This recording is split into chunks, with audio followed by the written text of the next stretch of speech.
अपने फतवों की वजह से अक्सर चर्चा में रहने वाला देवबंद एक बार फिर चर्चा में है।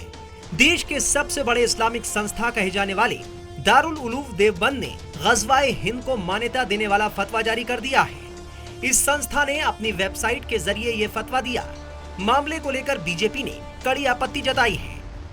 दरअसल एक इंटरनेट यूजर ने दारुल उलूम देवबंद से गज़वाए हिंद को लेकर जानकारी मांगी थी, जिसमें पूछा गया कि क्या हदीस में इसका कोई जिक्र है, जिसके जवाब में देवबंद ने एक किताब का हवाला देते हुए कहा कि इस किताब में गज़वाए हिंद का पूरा चैप्टर है।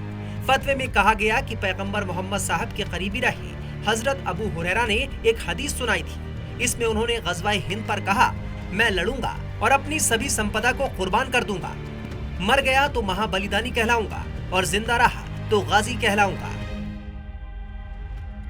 दरअसल गज़वा का अर्थ है इस्लाम को फैलाने के लिए की जाने वाली जंग। इस युद्ध में शामिल इस्लामिक लड़ाकों को गाजी कहा जाता है। गज़वाए हिंद का मतलब भारत में युद्ध के जरिए इस्लामिक राज्य की स्थापना करने से है। दारुल उलूम देवबंद की ओर से गज़वाए हिंद को वैधता देने वाले फतवे पर कड़ी प्रतिक्रिया देते हुए बीजेपी ने कहा है कि भारत का तालिबानीकरण कभी भी स्वीकार नहीं किया जा सकता। देखिए, देश कानून और संविधान के अनुसार चलेगा।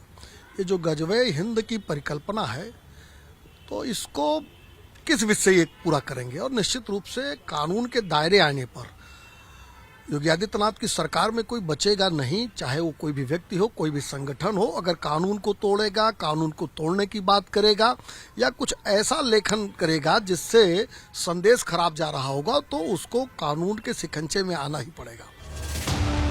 वहीं इस फतवे को लेकर छिड़े घमासान पर समाजवादी पार्टी के नेता अमीर जामई का कहना है कि ये सब मुसलमानों को बदनाम करने की साजिश है। देखिए, भारत के मुसलमानों को, भारत के जो शहरी हैं, ये उनको बदनाम करने का, उनके देश प्रेम पे प्रश्न चिन्ह लगाने का एनसीपीसीआर का राइट है कदम। वहीं इस फतवे के खिलाफ एक्शन भी शुरू हो गया है।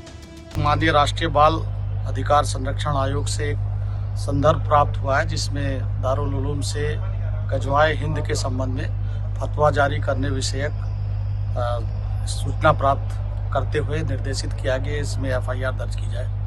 इस विषय को संज्ञान में लेते हुए वरिष्ठ पुलिस अधीक्षक महोदय को इस पे अग्रेतर कार्रवाई करने हेतु निर्देशित किया गया है, जिसके क्रम में उप जिलाधिकारी देवबंद और सीओ वहां पर गए हैं और आगे की कार्रवाई करेंगे।